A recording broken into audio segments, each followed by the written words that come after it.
I should say that in a true feminist spirit of collaboration, I am presenting research that has been conducted in partnership. So I also want to acknowledge Antanas Druxaitis, Monica Noriega, and Paula Lecanda, who have conducted some of this research with me on Colombia. So in 2004, the University of Antioquia in Colombia carried out a lexicographic analysis, which is a fancy word for saying they counted words, of Colombian press between 1989 and 2004. And they found that in 295 editorials, only in 2 opportunities were women mentioned as combatants in armed groups. To the extent that gender was included, it was women as victims, women as passively affected by violence, but not as being agents of violence or as wielding it. And so that's quite curious, in part because women have been part of armed groups in Colombia. And what we're seeing right now, as the Colombian peace process is unfolding, the final accord was supposed to have been signed last week. It should be coming. For all of us who study Colombia, this is a very exciting hold your breath time. It should be coming in the next few weeks. And what some of that has done is that the peace process has drawn attention to narratives of conflict and peace in Colombia. And we're seeing a lot more of them in the popular press. And they sound something like this. This is from 2 weeks ago, front page of the New York Times. The article was titled, "In a Rebel Camp in Colombia, Marx and Free Love Reign." And I quote, "By 1 p.m., it had grown hot. The fighters were washing clothes and swimming in the river. Angela, a girl of about 18 with the nickname Gunpowder," someone page Cynthia Enlow, Militarized Femininities, stepped out giggling in her underwear to escape a group of young men and teenage boys splashing water at her. She picked up her Kalashnikov and left. This is a piece by reporter Nicholas Casey, and it's actually a case study in what happens when we don't conduct gender analysis of women's roles in armed groups and how we can fetishize their participation or make it sound cinema-like without actually being curious about the workings of power. What I do like about this is this focus on the anthropology of everyday life, on the lived experience of violence for people within armed groups. What I don't like is that this renewed interest in the peace process, and occasionally in gender in the peace process, means that we end up with a few different types of narratives that aren't very gender curious. So what narratives are those? They're either narratives that render women invisible, or that render them visible only as victims. They're narratives that fetishize women's participation in war as agents of violence. They're narratives that don't examine masculinity as a side of gender curiosity in war. It's just assumed that men are violent, men will participate in war, without conducting that same gender analysis of their participation. And they're also narratives that are uncurious about power, about these gendered questions of agency and volition, and also the structurally coercive factors that limit them. So what I'm going to try to do in the next hour is ask a series of feminist-informed questions about disarmament, demobilization, and reintegration. And while they specifically apply to Colombia, I think they also apply to a series of other contexts. Carol has asked me to focus on the political economy dimension, and I will. This is political economy writ large, so it's not a strictly economic focus, but looking at structures that underpin them. So some of what I will ask is, why did women join armed groups? Because we won't be able to successfully demobilize them and reintegrate them into peacetime communities without understanding what the appeal was in the first place. What were their experiences within the group? Similarly, DDR programs fail because of assumptions about what a combatant looks like, about what a combatant experience looks and feels like. And so unless we ask gendered questions about it, we won't really be set up for success. What are the structural and also design shortcomings in the creation of these programs in Colombia from a gender perspective? And I should say I will not only look at shortcomings, but also opportunities, because I do find it's a time of opportunity in Colombia, and I do find that compared to a lot of other places, Colombia is trying to push a progressive gender agenda. So seeing how far are they getting, and how can they actually get further? Then I will look at whether men are looked at as gendered actors within DDR. Spoiler alert, no. And then I'm using this term borrowed from Kimberly Tyden, who's my colleague and my advisor. I will talk about what she terms messy victims, which refers really to people who don't fit the categories. What if you don't neatly qualify as a combatant into a DDR program or as a victim into a victims reparation program, but you are in fact conflict affected, you do need assistance in transitioning like the rest of the communities do, and you don't have access to benefits. So in that vein, I will talk about what I call the political economy of transitional justice. So an underlying assumption here is very much the feminist assumption that nothing just is. Justice is constructed and created and contested, and the politics and performances of it require a feminist interrogation. So I'm going to begin by giving a very brief background on the key actors in the Colombian armed conflict. I could probably spend the entire hour talking about the history of the conflict and pissing everyone off because it's that kind of history, but I'll just give you enough information to be able to run through the rest. Then I'll talk to you a little bit about the political economy of knowledge. How do we know what we know about women's experiences in the group? What are the methods of collecting this information, and where do we fall short in knowing? And then I will run through the questions that I outlined. So a little bit about the groups. Most of these groups were formed in the 1960s, roughly around the same time. The FARC was formed in 1964. It stands for Revolutionary Armed Forces of Colombia. At its foundation, it was a Marxist-Leninist group, primarily a peasant group. And something that's not very well known about it is that at its foundation it was actually quite weak. It was predominantly operating in the south of Colombia. It was weakly armed. It had fairly limited influence. And its influence grew over time because of a couple of factors. Urbanization was one, so no longer just operating in the jungle or in typical areas that we associate with the guerrilla. The resources they extracted from the drug trade, and also the growth of kidnapping and extortion. So you saw a change in the financing of the group. So on the left, you're looking at a map of FARC presence in the 1980s. On the right, you're looking at a map of FARC presence in 2000s to show you how those changes in how the FARC financed itself and how the FARC grew as an organization actually changed its geographic presence and influence. Next, we have the ELN. It stands for National Liberation Army of Colombia. Again, notice the liberation and militarized narratives. Similarly to the FARC, it's a Marxist group. This is more of a Christian Marxist group. Its growth was slower, and its model was to grow all over Colombia. So they didn't start necessarily in a particular area. But very similarly to the FARC, their influence grew over time. In response, or rather in partial response to the growth of these guerrilla groups during the period called La Violencia, and also in response to the perceived failure of the state to protect people from guerrilla violence, a series of self-defense groups emerged, and that is how they identify. They're also very well known as the paramilitaries. They were primarily groups of landowners. They started out as an attempt to protect property, but they became much more of a militia-like force over time. It is a very big debate how much emphasis we should put on the para part of paramilitary. The general agreement is they operated with some sort of permissiveness from the state. Some would say they operated with guidance from the state, that they essentially carried out acts of violence that the state didn't want to carry out, or at the very least didn't want to stop. But I think the minimal claim that we can make is they operated with some amount of toleration from the state. And so they consolidated in 2007 into a group called the AUC, the Self-Defense Forces of Colombia. And then the last bit of background I'd like to give before jumping into the analysis is just what does demobilization look like in Colombia?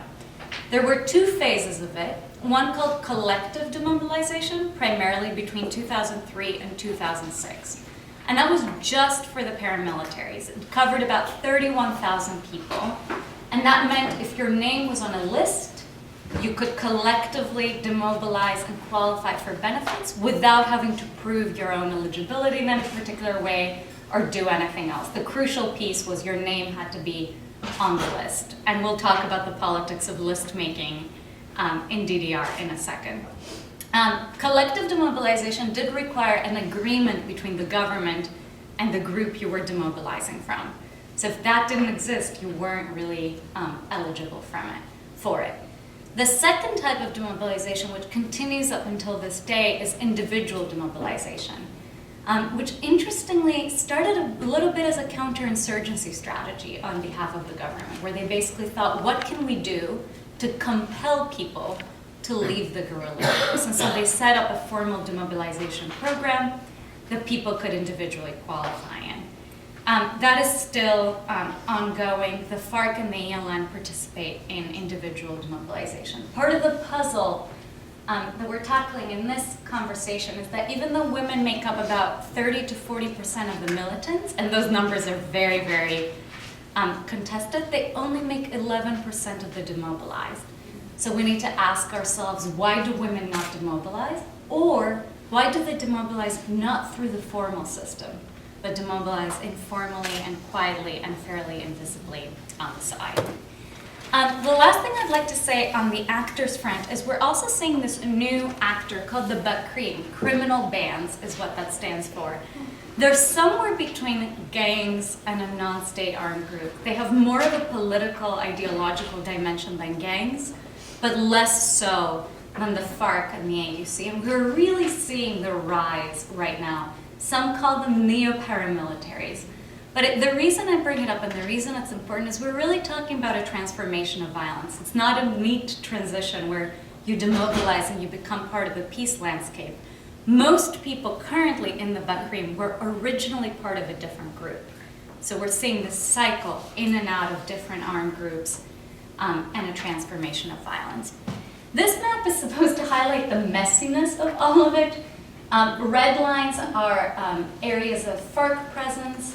Green stars are areas of ELN presence. Black lines are paramilitary presence. And it shows you it's wildly overlapping.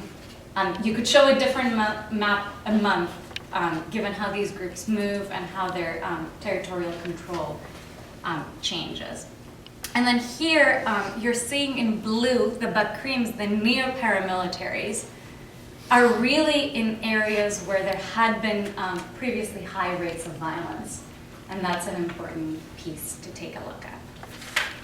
So having covered that, I'd like to talk a little bit about how do we know what we know about experiences of gender and DDR, and what are the limitations. So one of the major limitations is that most of this data comes after people demobilize. We have very limited access to them while they're within the group. And particularly when you're talking about women, even when we do access women within the group, what they're able to safely say is itself quite limited. So that means the narratives are very carefully scripted and controlled. There are all sorts of biases, from recall bias to all sorts of reasons to tell a different story. But I will say a lot of these stories triangulate quite nicely with each other and with other things that we know about the conflict. An additional challenge, and this is one that has particularly plagued my own work, is that there are essentially three sources of information. One is data collected by government officials during demobilization, which makes us question, if you are a guerrillera demobilizing, what are you and are you not willing to tell a government official about violence you may have committed, about violence you may have experienced within the groups? And also, if that government official controls your access to benefits during the demobilization period, how might that color the story you tell? Second source of data, academics, researchers, and the third is NGOs, Colombian civil society actors, that ask similar questions to the government, but without controlling access to benefits in quite the same way. And a lot of them frequently overlap. So my own experience in Colombia, I started out working there as a humanitarian practitioner, which is where some of the data I will present comes from, and then as a researcher. And it's very hard to delineate in which of your two capacities you're speaking to someone and to control for the expectations that you're creating. All this to say, identities affect the scripts we're exposed to, and identities here are very, very complicated. In terms of my own work in Colombia, I started working there in 2009. I was a gender advisor for what they call Centers for Reconciliation, which are these spaces where ex-combatants and victims can come together and have some amount of access to resources, but also do a lot of this work of building the transitional era and building the post-conflict with all the quotes around post that you can handle. So my job was to design the gender line. So when I came in, gender in DDR essentially meant searching a document, replacing all the he's with she's, and moving forward. I think that's actually a quite common experience for anyone who works on gender in DDR. Remarkably, that didn't work, and so we had to embark on a process of figuring out, well, what would work, and backtracking and saying, you're not going to be able to build a DDR program unless you understand the experience that people had within the group and their motivations to join. I did that for a few years. I've been working there ever since, and I'm also currently conducting my own research on the flip side of this question, in a way, on the politics of victimhood. So who's recognized as a victim, who's not, and on what basis. So having said that, we'll now look at why do women join armed groups? And this matters because unless you understand their motivations to join, you're not going to be able to understand their expectations for the transition in peacetime and also the challenges that they may face. And the question I most commonly get is, how do they choose? There are all these groups operating in roughly the same areas. How do you choose which group to be a part of? And the answer is quite anticlimactic in that there's very rarely ideological shopping going on. It's you join a group that you either know somebody in, or you join a group that's just operating in your area. And that's pretty standard across the board without major gender differences in the data. Where you do see a gender difference is that groups that have emancipatory agendas, particularly seemingly feminist agendas, can be quite appealing to women. And this is what the FARC did. The FARC had this agenda of gender equality, and a lot of women demobilizing from the FARC do tell us the fact that it appeared to be equal and the fact that they billed themselves as equal made the group very attractive. So if, as Carol wanted us to think about, we're thinking about the political economy of demobilization, you have to think about what is it that you can do to dismantle the attraction of the group on the one hand, but also to make civil society and peacetime society more equitable in order to remain attractive. And that's a much harder, slower task. Here we have a testimony from Elena from Choco. I like the FARC because I saw these women in uniform with rifles looking very beautiful. I decided that when I was old enough, I would have my equipment and a rifle. And we're seeing a lot of narratives like that, where I like the type of woman who is in the FARC, came up multiple times in the testimonies. We should say that those images are very carefully curated. So the FARC is aware that that type of woman is appealing to women and girls. So they have posters, they get recruitment material out there. They have women within the group, or rather had, they're not as actively recruiting at the moment, although they still do to some extent. They have women within the group walking through town, talking to women and girls about what it's like to be a woman in the FARC. So that consciousness of the ostensible emancipatory agenda works both ways, both on the part of the FARC and the women and girls that it tries to attract. Claudia, also from the FARC. As a guerrillera, I feel prouder than you. Because you are a man, God sent you into this world as a stud. And what a man does, a woman does here in the FARC. The flip side of this comment also came up a lot, which is, at home I have to wash dishes. I have to do all of these things that the men don't do. But in the armed group, the men and the women do the same thing. We'll talk about the limitations of that, where actually they don't do quite the same thing. But to the extent that they do, and to the extent that the FARC can maintain the appearance that they do, that is a very salient point of recruitment for women. And again, we have to ask which women. They primarily recruit women in very poor areas, rural women, very traditional societies, in very patriarchal households. And so to some extent, it's understandable that once those women see opportunities that they don't have in their home, be it in terms of status, in terms of the role that they play, in terms of the relationships that they're able to have, in terms of ways to secure their livelihood, that can be very attractive. That makes the work of reintegration very challenging, because it's not quite so easy to say, well, just dismantle the patriarchy at home, and then we'll send them right back. Other reasons to join that aren't captured here but are captured in the work of other Colombian researchers and humanitarian practitioners. Having experienced family violence, very prominent reason to join. What's interesting is it's not having experienced conflict-related sexual violence by another actor. That didn't come up. It was family violence, incest, being beaten. Those types of forms of violence pushed particularly girls towards the FARC, and when those girls joined, they tended to join alone. So even though we saw people joining the FARC, you know, two sisters, their mother and their father, that is not what you're seeing in situations of family violence. It's a different way of running away from home. Interestingly enough, when women had been victims of conflict-related violence, not necessarily sexual violence, that is a reason for the men in the home to join one of the armed groups. So the avenging narrative, the I'm trying to correct for the shame that was inflicted on my family, was very, very common. And the last point I'd like to make on the gendered reasons to join is that those are very highly manipulable. When you saw women and girls join groups, the FARC and ELN to some extent frequently used it to get the men to join by shaming them.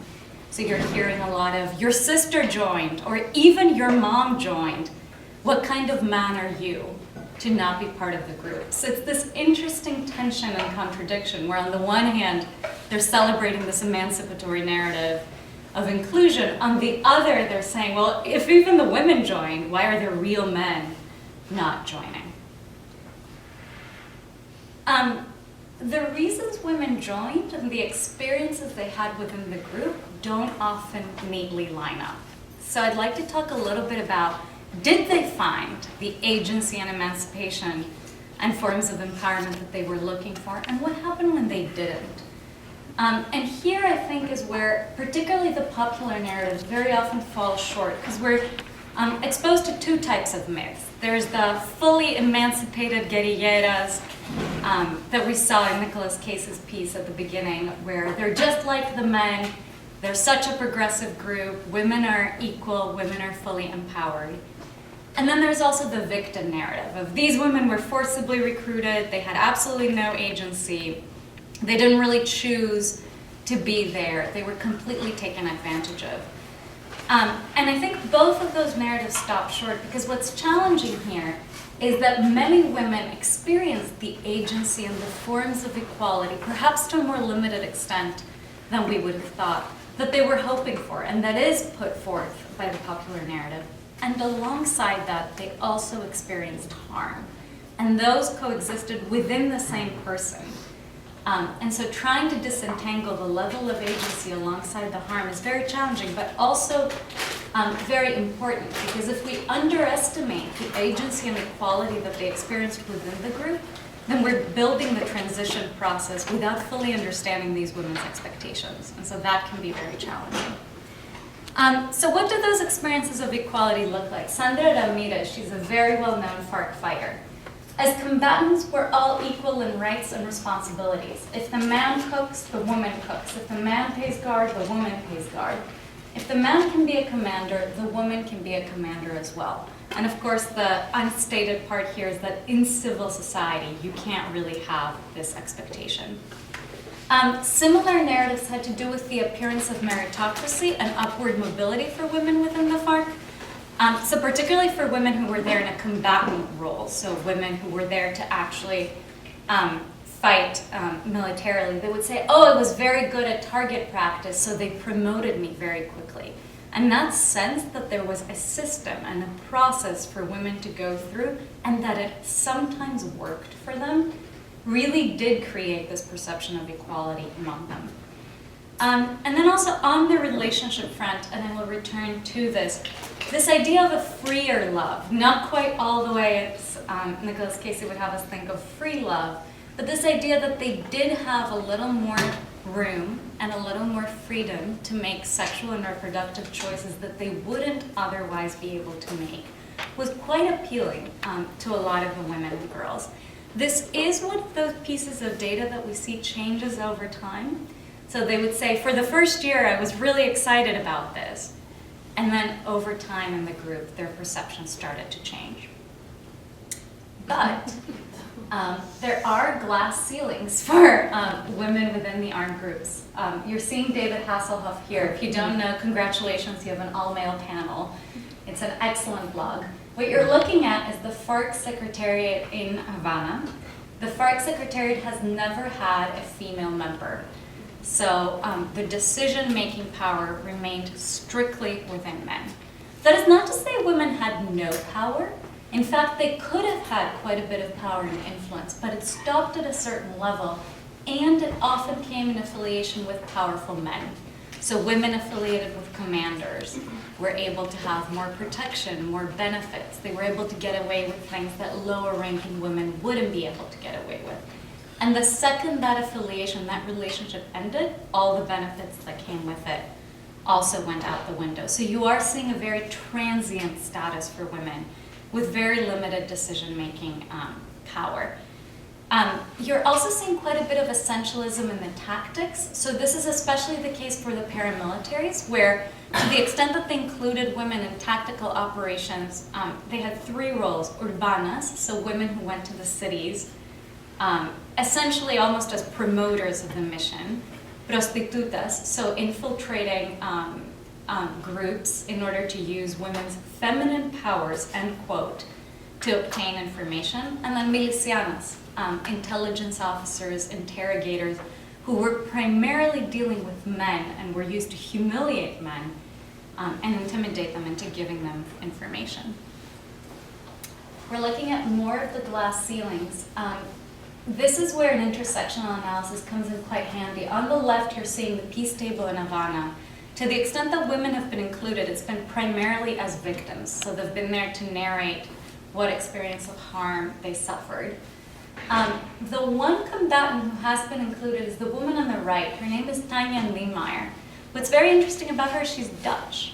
She speaks fluent English. She is not Colombian. She is white, which is a very big component in a classist, quite racist group.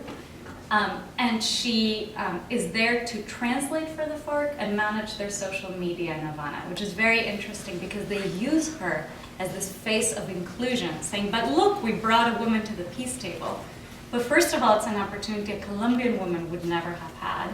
And secondly, she's there in a highly clerical role, even though she was quite influential within the organization. So it's interesting to think about. Whereas other groups primarily include women as cooks, nurses, again, the support role paradigm. The FARC does include women in actual combat. Female Rambos, this is a description from a man I interviewed, because one of the important things to understand is how do men think about women within those groups? And he described Karina, a notable FARC fighter, as a female Rambo, which is an interesting case of militarized femininity. And women wielding violence walk this really pretty difficult line. So Dora Margarita in the ELN says, I could not cry. I had men under my command, and I had to demonstrate that I was as strong as they were. I was not inferior because I was a woman. I made great efforts to pretend that I had the same physical capacity they had. My equipment was as heavy as theirs. What I find sad about that is that I very often find that I have to do that in an office and not in our group. But it's interesting that on the one hand, they were able to play that role. On the other, they had to keep performing it in a very masculinized way if they were to remain in it. A way in which they did perform was acts of very high brutality. I don't have this quote here, and I forget her name, but there's this incredible story about how there was a pig walking around the village, and this particular female commander was in charge of clearing the village of the pigs. So she intimidated all of the villagers into cleaning the homes and getting rid of the pigs. And then when she saw one pig going, she said, I had to empty my whole gun on this one pig to show that I was tough and I wasn't afraid to wield the same type of violence. A contradiction here is that they were also expected to maintain their purity and their femininity alongside being very violent. And this is particularly the case in the paramilitary groups, where you're hearing a lot of testimonies along the lines of, I had to make sure I was an upstanding girl and a lady, and also that I was able to defend my village like the rest of them. And so that dual expectation there really colored their experiences. Now, DDR programs do think about gender. I'm going to come back to this slide in a second. It is not an ad for lipstick. Believe it or not, it is an ad for demobilization. It is targeted at female fighters, and it's trying to sell to them reasons to demobilize. So, as I said in the beginning, in 2012, it was estimated that between 30 and 40% of armed groups combined consisted of women.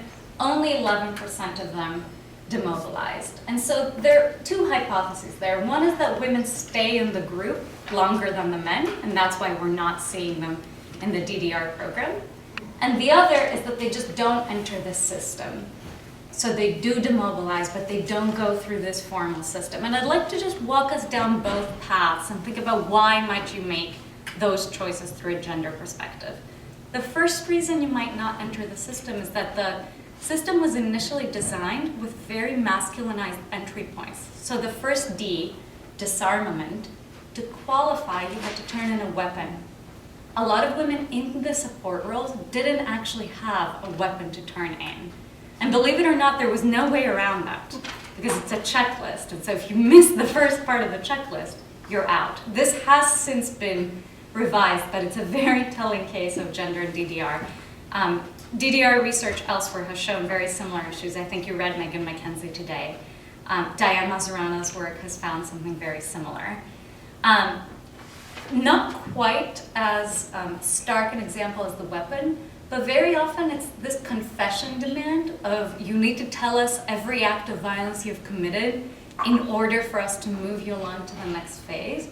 And for women who hadn't, the believability factor was actually quite challenging at times. So not being able to produce the script that graduates you to the next stage of DDR was also a cutoff point.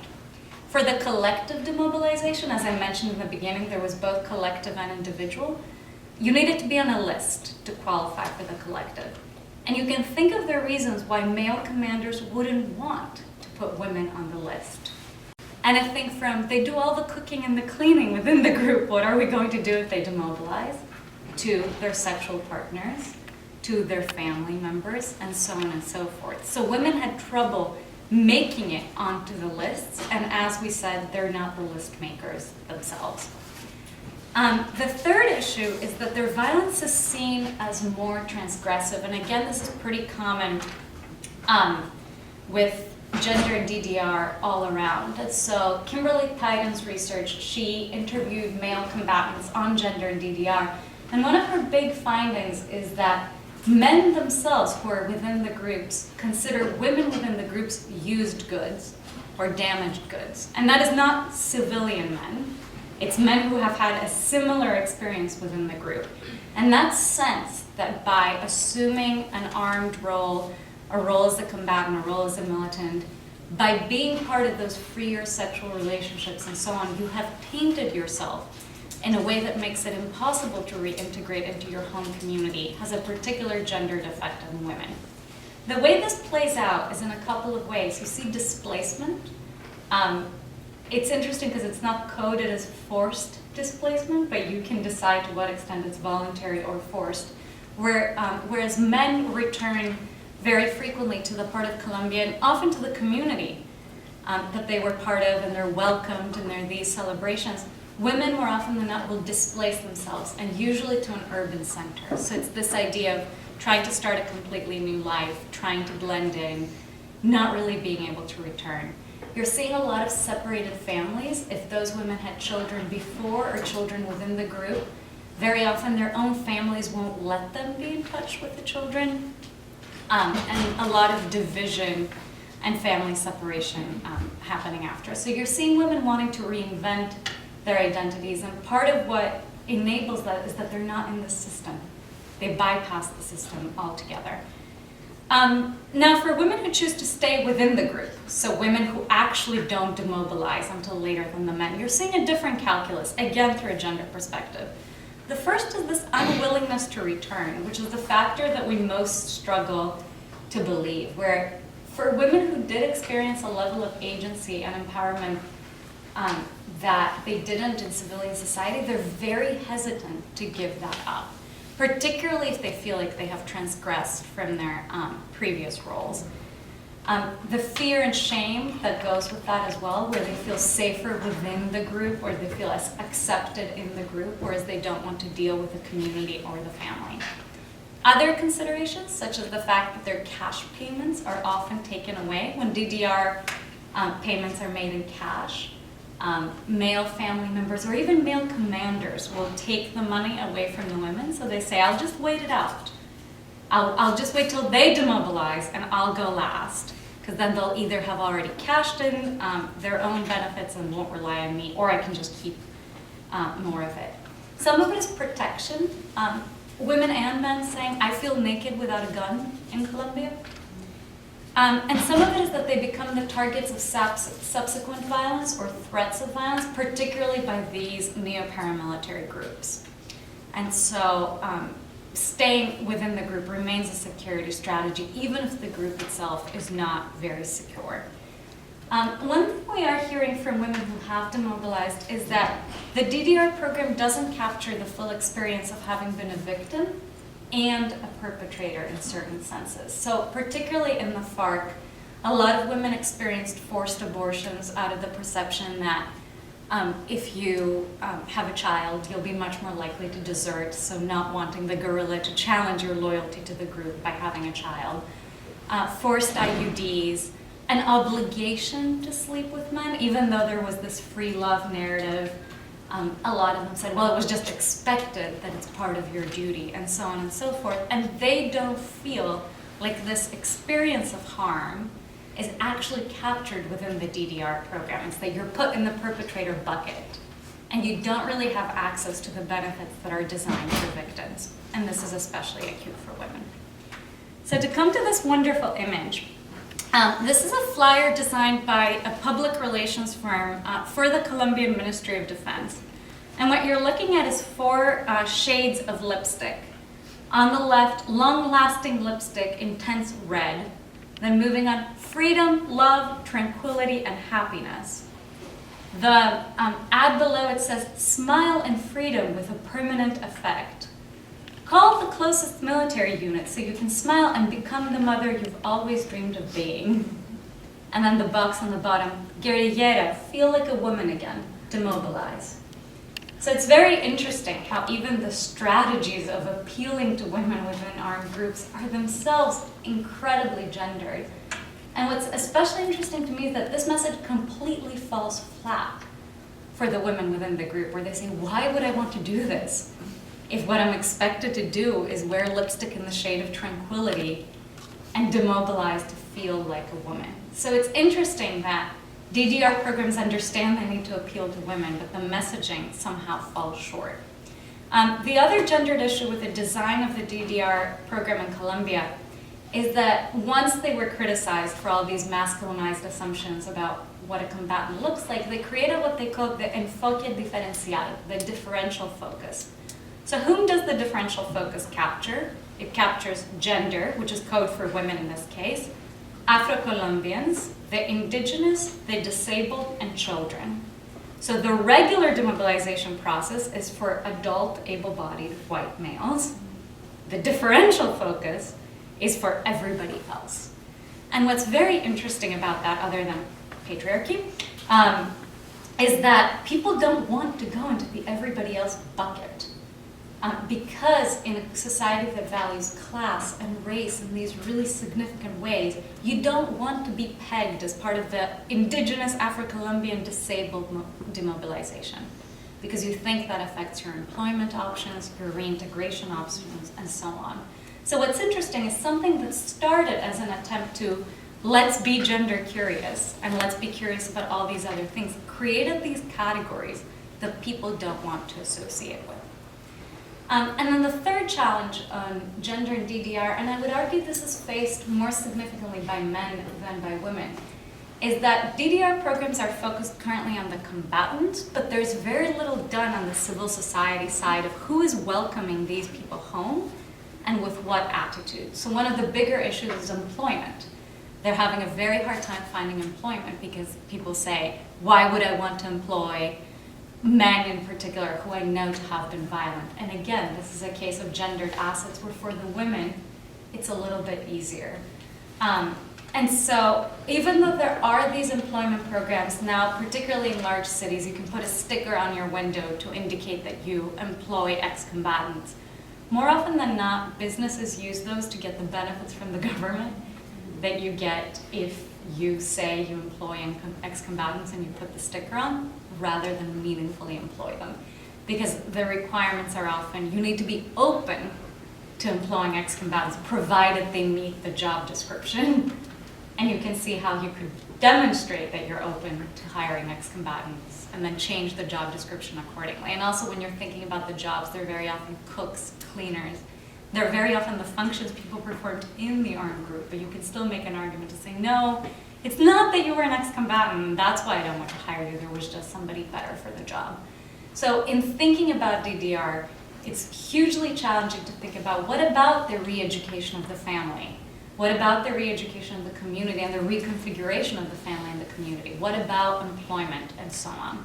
And again, this is the masculinities piece that I mentioned earlier. This is part of why you're seeing so many of these men be recruitable to the neo-paramilitaries. Because once they fail this expectation to be protectors and providers in transitional society, they're not able to be employable, and then the neo-paramilitaries reach out to them, and it's a life that they're very familiar with.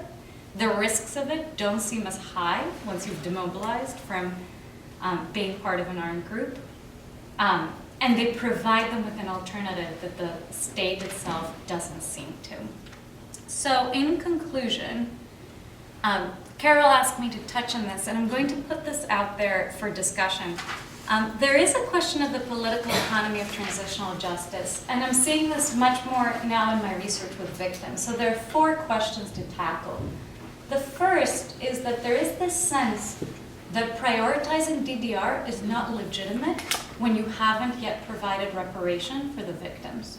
There's very much a sense of both sequencing and hierarchy. And so the sense doesn't emanate always from victims themselves, I should say.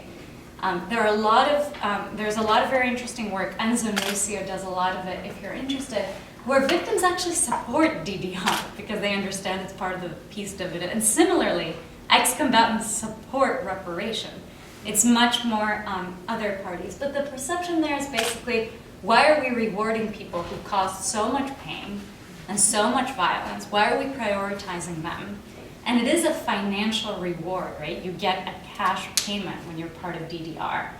And so there's this sense where people speaking often on behalf of victims without being victims themselves say somebody who lost everything has to wait for us to pay ex-combatants to demobilize. And so this is one of the major challenges in prioritizing DDR. I have the question mark and versus there because it's not a feeling shared by all. But it is a tricky issue for the government. Just for perspective, there's 7.1 million registered victims with the government. And again, the real number is probably a lot higher. So waiting to repair 7.1 million victims and finance the payments to all of the ex-combatants becomes very challenging. Which brings me to the second point of funding the peace. The peace is very expensive, which is something that we don't often talk about. And if you think about how the war is funded, it is not really the same actors, be they private companies or governments, that have an interest in supporting the peace. So your groups providing weapons will not necessarily be the same groups that help you pay the DDR stipends or victim reparation. And raising money for the peace has been very, very challenging. And it's also a question of international allyship. So the US was quite involved in the conflict in Colombia through Plan Colombia. And now there's a question of, well, will you be involved in funding the peace? And the international allies are often happy to say, yeah, sure, I'll support the victim payment. But you don't necessarily want to be the person saying, yes, I will support the former FARC fighter demobilizing. Again, the politics of who's seen as a legitimate recipient of benefits coming into play here. The third is this politics of categorization, of what is it that happens when you could be a victim or you could be a perpetrator. And what you're seeing is people try to perform different types of identities. There's a whole economy around figuring out whom you can bribe to make your way onto a list, particularly for collective demobilization. What is it that you have to say to be eligible for benefits? And that is in part because in addition to ex-combatants and victims, you have a massive class of Colombian urban poor and other people in need of benefits who say, hold on a second, where are the benefits going to them? And what is it that I have to do to fit into a benefit eligible category? And in turn, what that does is people become very skeptical and keep raising the bar of what is it that you have to say or do to prove that you're a victim or to prove that you're an ex-combatant. And then the categories themselves backfire. And so once you have been a victim and you've proven that you're a victim, and that's very legally powerful because you can access your benefit, then you start to face the stigma and saying, okay, I've got my benefit, how do I walk myself back from that? And similarly, you've proven you're an ex-combatant, you're eligible for benefits, then how do you redefine your identity? So that's the challenge of the politics of categorization. And last, I opened with this idea of messy victims. Thinking about whom does DDR not capture? For example, gangs, massive, massive force in Colombia. They're technically not an armed actor, even though they are armed, even though they're very much an actor in the conflict, they're not eligible for DDR. So what you're seeing from gang members is they either try to get their friends in the armed groups or the paramilitaries to say, oh, this person was in the group with me, or they're trapped in this cycle because there isn't really a veteran gang member or a retired gang member once you know the secrets and supply chains of the groups. There are child soldiers. That's a category eligible for demobilization. Children in gangs, not eligible for demobilization. So there's this middle space of people who don't neatly fit in the categories, who have no access to benefits, but who remain trapped within the violence. The Bakrim now are similar, the criminal bands. So if you're part of the neo-paramilitaries, you're not eligible because you don't rise to the threshold of an armed actor, even though you're very often the same people with a new name and new role, slightly different activities. So that is a major challenge of the program. I'll stop there and take a few questions, but thank you very much for having me.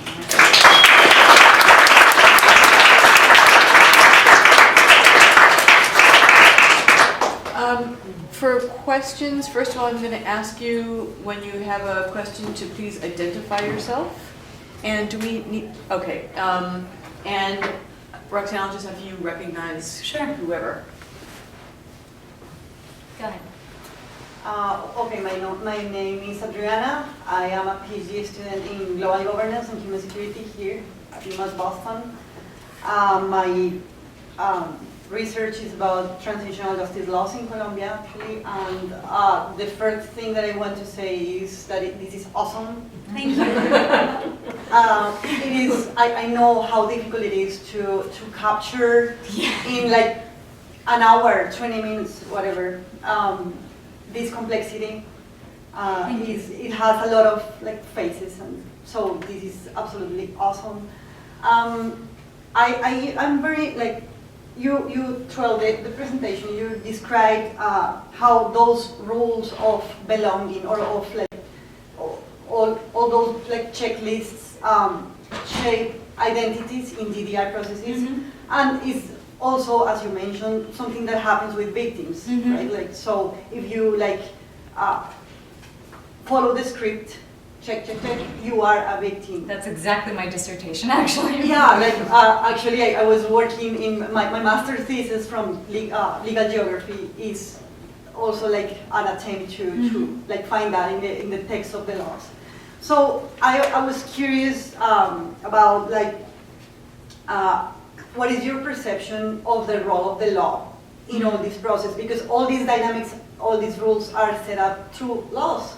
Colombia is a very legalistic country, and the laws are like written, and it's a like very like written system. And of course, this is political. Of course, the laws are political instruments, but this is all shaped through laws. So, how are, for example, how are laws gendered in Colombia in this case, and what will be like the role of the laws in obscuring or in the potential of the laws eventually in like facing this peace process with the two guerrilla groups for like promoting or making visible that political economy and the gender question in Colombia? Great. These are phenomenal questions. Thank you. So I'm a feminist and an anthropologist, so I'll answer with a story if you'll let me. So when I was trying to decide, what I'm trying to study in my dissertation right now is recognition of victimhood. And I'm in a program that's leaning towards political science while I'm leaning away from it. And so what people kept asking is, well, how are you going to measure recognition? And that doesn't stop me, because in my mind, it's not just experiences that can be quantified that are real. So I tried to think creatively, and I said, well, let's start with the obvious. Let's start with the law. Like, who is legally recognized as a victim? There's an obvious starting point. And the short answer is I found that's necessary, but not sufficient. So if you don't have the legal benefit, you're done.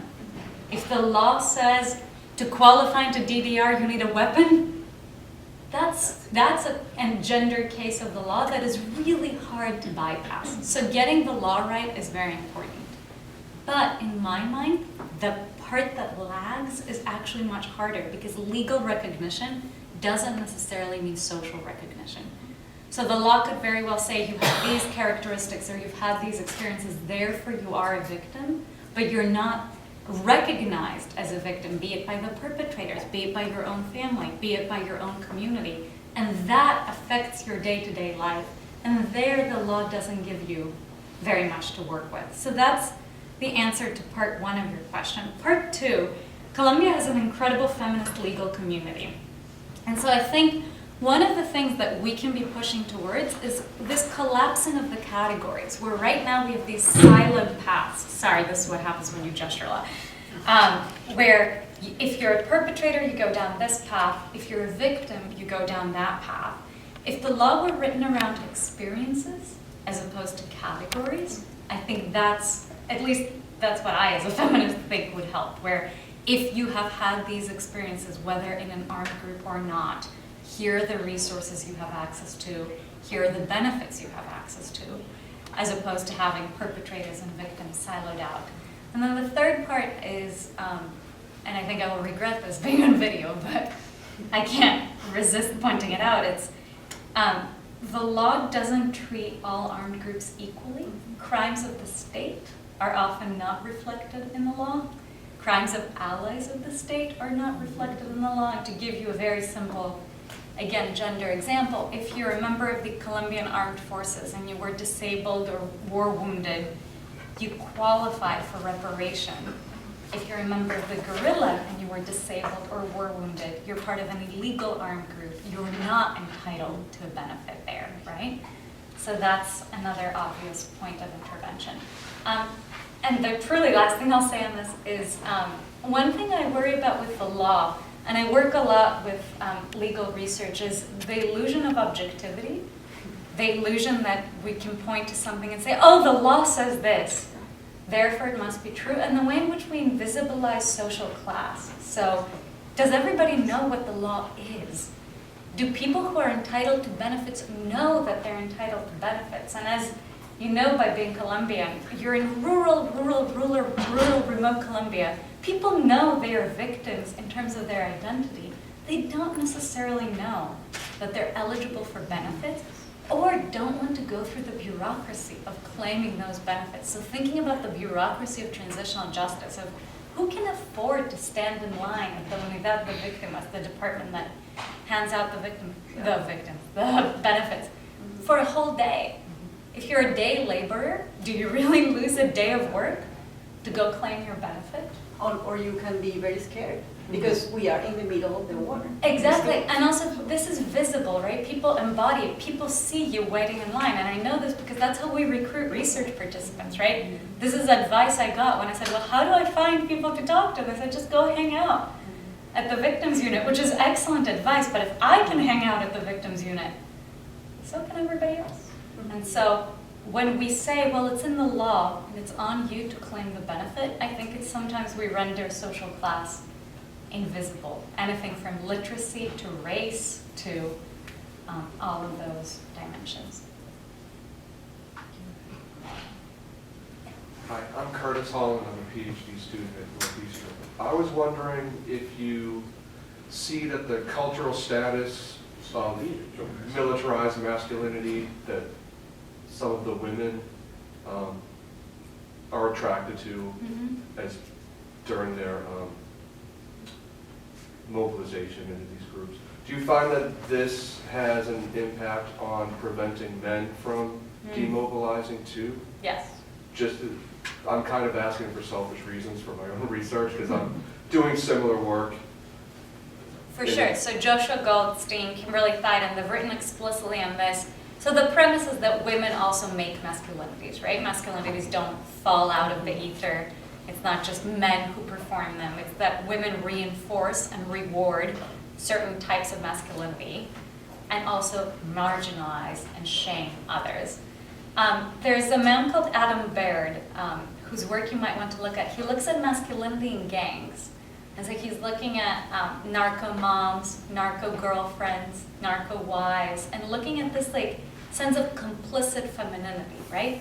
Either actively complicit, where you enjoy a certain type of protection, you find it attractive, you enjoy the livelihood benefits that come with it, or passively complicit as well, where you don't attempt to dismantle it because that's just what is there. So the short answer is for sure.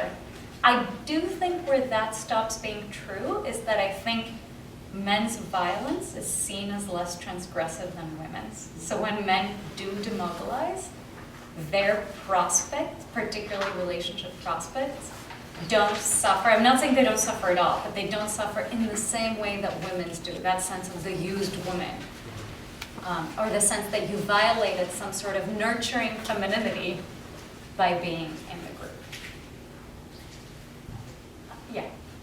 Hi, my name is Julia, and I'm sort of unaffiliated, but I've done a lot of Colombia-related work. Great. And I was just sort of curious if you had come across in your work the numbers about, because I'm going to know, with the peace process, the demobilization, with the paramilitary, neo-paramilitary Bakrim still so active, there's very high risk of moving from one group to another. And I'm just wondering if you were aware of sort of what, because I know, like, particularly in certain areas, there is a lot of fluidity between groups. If that is as true with women as it is with men, or given the dynamics, does there not tend to be as much? That's a brilliant question. So this map, I think, is very interesting. It could use a lot more nuance and gender. I think in another life, I want to be a gender map maker. I think it would be really fascinating. But you are seeing bluer than neo-paramilitaries. Look at the almost perfect overlap in the areas where they operate, where there was already another armed actor. That is not a coincidence. Your question's a really good one and a really tough one at the same time. I'll start by tackling the numbers piece and how political those numbers are. And I think that generally goes for conflict. And I think, we need to turn feminist curiosity on incentives, right? So if you are the government, not just the Colombian government, any government, and you want to show that the violence is declining, that your mobilization program is successful, your incentive is to have numbers that show a lot of people demobilizing and very low levels of re-recruitment.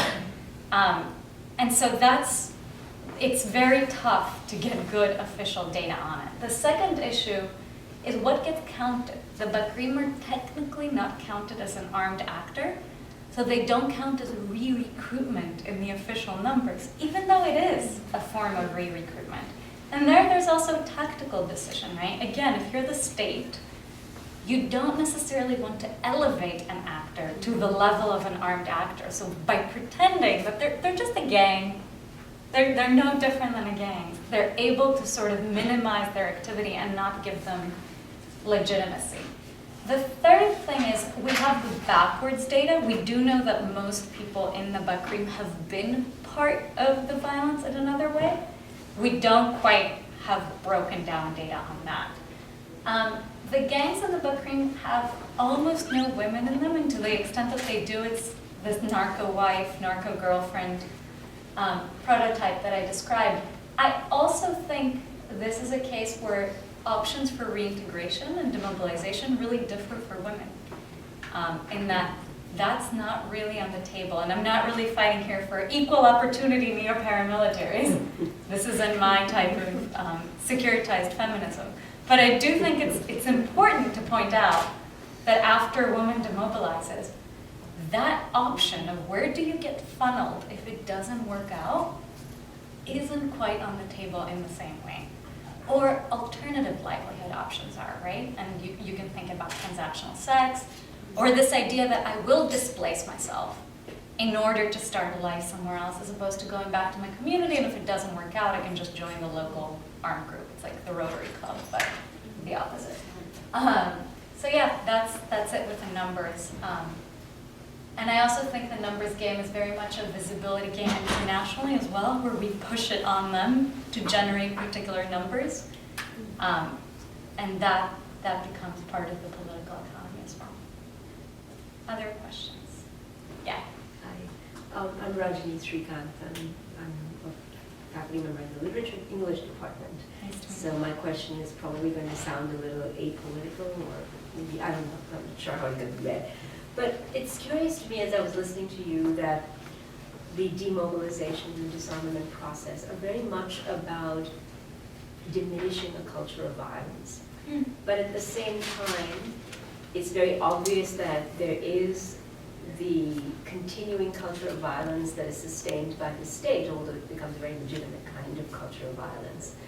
And in my own mind, I'm wondering how both the female and the male actors are kind of negotiating what must be very clear to them. That on the one hand, they're being asked to exit a kind of culture of violence only to be moving into a more state-sanctioned kind of violence. I was just curious about that. That's a phenomenal and definitely political question. And I say that in a good way. I think every question is political. So a couple of things on that. So I think the diminishing culture of violence point is 50% of these DDR programs. The other 50 is creating a new vision of a life for these people. So the fact that you get jobs training, you get a stipend, you get access to healthcare. It's essentially trying to build for them a new peacetime life and to account for that rupture that existed beforehand.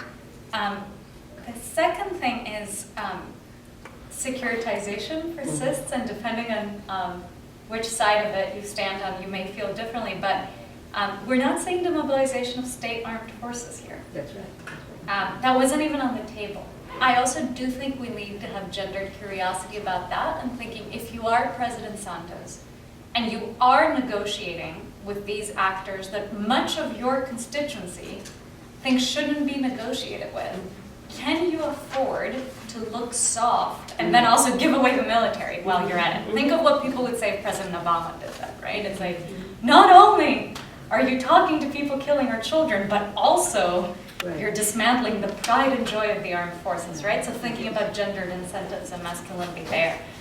Not only are the armed forces not demobilizing, you're seeing some rumors, and there's definitely a political economy of those, that one option will be for people to demobilize into security forces.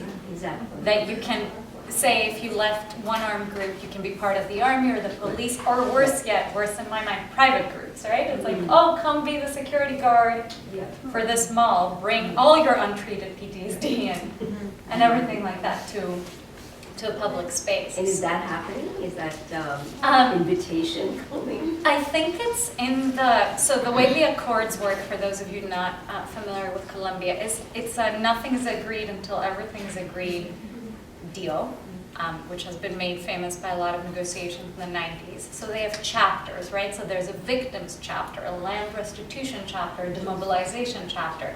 And even though they've agreed in the interim in Havana, unless the whole thing passes, it doesn't become the law. And there's a referendum involved, which is itself very messy. But they're also governed by secrecy, so you're not allowed to talk about what's in the accord, which I actually think is a good idea in that volatile environment. So I don't for sure know if that made it in. I know that there are whispers that that is part of the plan.